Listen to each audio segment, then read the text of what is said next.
الأجل مولا مولا.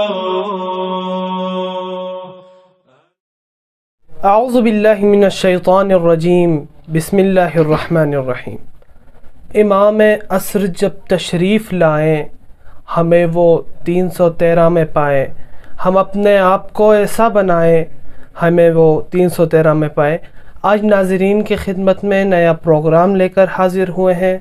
جو ہمارے پروگرام کا حصہ بنے ہیں حجت الاسلام والمسلمین عالی جناب مولانا سید مبین رضوی صاحب. قبلہ السلام علیکم ورحمۃ اللہ. وعلیکم السلام ورحمۃ اللہ. سلامت رہیں، شاد رہیں. قبلہ آپ سے بہت بہت شکر گزار ہیں کہ آپ نے ہماری دعوت پر لبیک کہا اور یہاں پر تشریف لائے. سلامت رہیں آپ. قبلہ جیسا کہ آپ کو پتہ بھی ہے ہمارے چینل میں سوالات ہوتے رہتے ہیں. جی. مومنین سوالات کرتے ہیں کمنٹ کے ذریعے اور کال کے ذریعے، اور ہم کوشش کرتے ہیں کہ اس سوال کا بہترین نو سے اس کا جواب دیا جائے. اسی لیے آپ کو دعوت فرمائی اور آپ کے بھی پھر دوبارہ بہت بہت شکر گزار ہے کہ آپ تشریف لے کر آئے. قبلہ سوال تھا کہ حضرت فاطمہ زہرا سلام اللہ علیہا نقیب امامت ہیں، تو آپ اس کے اوپر تھوڑی سی وضاحت فرمائیے.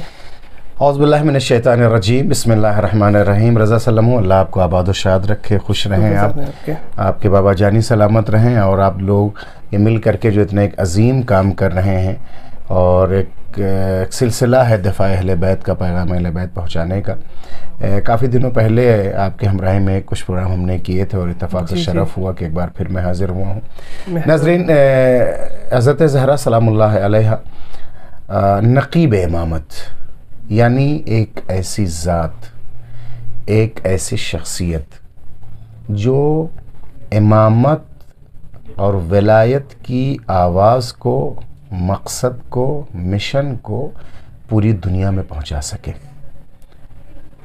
وہ کس طرح سے؟ اپنے وجود کے ذریعے سے، اپنے بیان کے ذریعے سے، اور اپنی قربانیوں کے ذریعے سے. شہزادی نے وفات رسول اللہ صلی اللہ علیہ وآلہ وسلم کے بعد جب دنیا نے منہ موڑ لیا تھا بیت نبی سے اور بیت وحی سے، یعنی اللہ کے نبی کے گھر سے اور جس گھر پر وحی اترتی تھی اس گھر سے، اور پیغمبر کے حقیقی وارث سے دور ہو گئے تھے، تو شہزادی ایک ایک دروازے پر جو اس وقت کے ذمہ دار اور اجل اصحاب تھے جاتی تھیں، دروازے کو کھٹکھٹاتی تھیں، اور جب اندر سے آواز آتی تھی من ہو، کون ہے؟ تو کہتی تھی انا بنت رسول اللہ، انا بنت محمد. دروازہ کھلتا تھا. جی فرمائیں. تو کہا کیا تم غدیر میں تھے کہ نہیں تھے؟ ہاں تھے. تو تم نے کیوں بھلا دیا؟ پھر ایک لوگ کہتے تھے یا بنت رسول اللہ کانت فلتتن، ایک اچانک مسئلہ تھا اور ہو گیا، کیا کریں. لیکن شہزادی ایک ایک دروازے پہ جا کر کے غدیر اور مولا کی امامت و ولایت کو پہنچاتی تھی، اور جو مان لیتے تھے مان لیا، جبکہ اکثر نے اس کو قبول نہیں کیا، مگر شہزادی نہ تھکی نہ ہاری اور اس موضوع اور مقصد کو پہنچاتے رہے. میں اہل بیت کے تمام چاہنے والوں کو، بلکہ رسول کے تمام کلمہ گویوں سے یہ التجا کروں گا کہ شہزادی کی اس آواز کو دنیا کے گوشے گوشے تک پہنچائیں، اور رسول کی وصایت و خلافت کی اس آواز کو جسے شہزادی نے ایک ایک گھر پہنچانا چاہا تھا، اس کو پہنچانے میں مدد فرمائیں. والسلام علیکم ورحمۃ اللہ وبرکاتہ.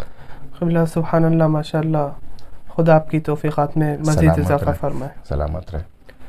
یہ تھے حجت الاسلام والمسلمین عالی جناب مولانا سید مبین رضوی صاحب. امید ہے آپ نے ان کے بیان سے استفادہ کیا ہوگا. انشاءاللہ آئندہ نیا پروگرام لے کر ناظرین کی خدمت میں حاضر ہوں گے. جب تک کے لیے اپنے میزبان رضا رضوی اور 313 اسٹارز ٹیم کو اجازت دیجیے. والسلام علیکم ورحمۃ اللہ وبرکاتہ.